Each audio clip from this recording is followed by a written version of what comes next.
Welcome back to Flashpoint now on this Sunday morning. What happened in the 9th District was what most people call election fraud. It's coordinated rigging of the system by a group to sway an election. But what we've heard most about over the last few years is something different: voter fraud. Individual voters committing the fraud, posing as somebody else.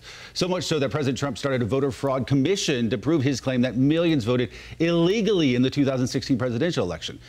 However, that commission, made up of 11 members, found no evidence of that. Because of that, the commission was dismantled, and no real voter fraud ever really reported across the country in that campaign cycle. That brings us to this past December. After years of battling out in the courts, voter ID put into place here in North Carolina. Republicans overrode the governor's veto. Supporters say it ensures secure elections, despite no real significant data that that kind of fraud was really happening. So now, voters in North Carolina must now show ID at the polls. The new law allows for 10 different types of photo IDs to be accepted, so lots of them. But opponents argue that it disenfranchises many minority groups and say it solves a problem that didn't exist in the first place. I'll begin with you this time. Is that a frustration that you have? Yes, it is, because I feel, and the party feels, that there's been too much attention paid to an issue that doesn't really exist, which is voter fraud. In this case right here in District 9, we see that there is a case of election fraud. And maybe now that attention needs to be diverted from voter fraud to election fraud.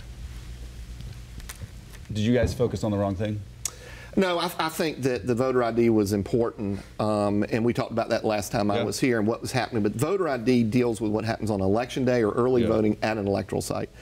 In the new law, you have to deliver an ID to whoever witnesses so that they can do that. But I still think that the most of the abuse, as we know now, is occurring in the vote-by-mail process. And, you know, there was a special interest group representing Democrats out of Washington dumping request forms into North Carolina during the last election.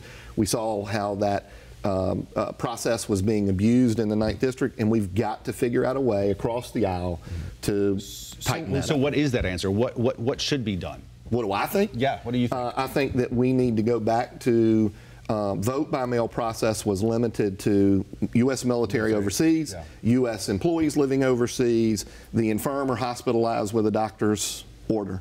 When we've expanded early voting to the period that we have, there's no excuse you can't go to the polls and cast your ballot in person. It opens up so many options for fraud. You can't control, as we talked about. Once that voter request goes in the mail, the ballot is mailed from the Board of Elections back. There's no control over that, and it is a legal ballot once it's executed, and we have no controls over that. I think in the end, both parties need to work to make voting more accessible. Right now, there's too many voter restrictions happening, not just here in North Carolina, but in a lot of states across the country in which Republicans control the General Assembly. Voting is a right, and it needs to be a right that has the ability to have our voters exercise it. Do you agree with him? Absentee ballot reform is where the key is here? I think that limiting the people who can do it? I mean, I think that when it comes to absentee voting, I agree that it needs to be looked into, especially what happened in the 9th District. But at the same time, the voter ID process, the whole notion that there's voter fraud, I think there has to be more attention given to where the election fraud is happening. But I do agree when it comes to absentee voting, that has to be looked into as well, as we see what happened here in District 9. Well, and Douglas, you threw in, it's not just the 9th District. As we uncovered in the Rachel Hunt-Bill Brawley race, there was some questionable results there. I absolutely agree. I think one of the biggest mistakes the authorities made is when they uncovered this, they did not prosecute it. And when they uncovered it in 2016 was the time that calls to my attention. They basically moved on, and they should have found the culprits, tried them, convicted them, and incarcerated them. To that point, I want to point something out here, right here. This past week, former Governor Pat McCrory mentioning actually an NBC Charlotte article and tweeting it out, saying in 2016, my campaign asked that we investigate the same type of allegations that are being directed towards the Harris campaign. Those concerns were not taken seriously or sufficiently covered or investigated by the media, actually calling for the investigation to go back and look at 2016, look at what happened there. He thinks it affected his race, in fact. I think maybe I speak for the voters at home and I say, what was happening the last few years? If that had happened, we wouldn't be sitting here having this conversation today. And remember, there was an investigation that did take place. So it's not like that Nothing happened. The SBI No, they did, and they said, well, they didn't take it into it. Well, the State Board of Elections did, and you can download that transcript and read it. And the government enforcement agencies, the Attorney General's office or the U.S. Attorney's office, never proceeded forward with prosecution. As two party leaders who I have in front of me right now, the folks in the 9th Congressional District have every reason to be mad and upset and disgusted. And disgusted and turned off by this whole process, which is the last thing we need right now.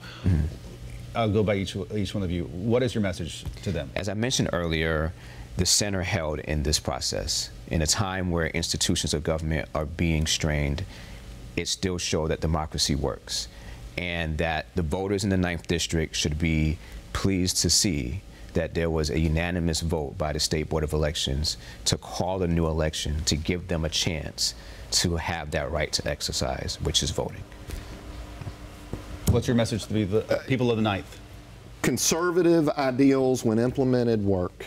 Don't turn your back on that. We've seen huge advances in North Carolina. Wait, no, I'm going to push back. I'm going to push back there. Hold on a minute. Is that what happened? Is that what happened? Is what happened? Conservative ideals in the past. So you asked me what our message is moving forward. Our message moving forward is conservative ideals, when implemented, work. We have a branding issue today. I grant it. You know, I think he would tell you the next campaign isn't Dan McCready versus whoever. It'll be Dan McCready versus the Republican Party, and we have to be prepared for that. We've got to get our voters to the polls to remind them why they vote. All right. More Flashpoint after this.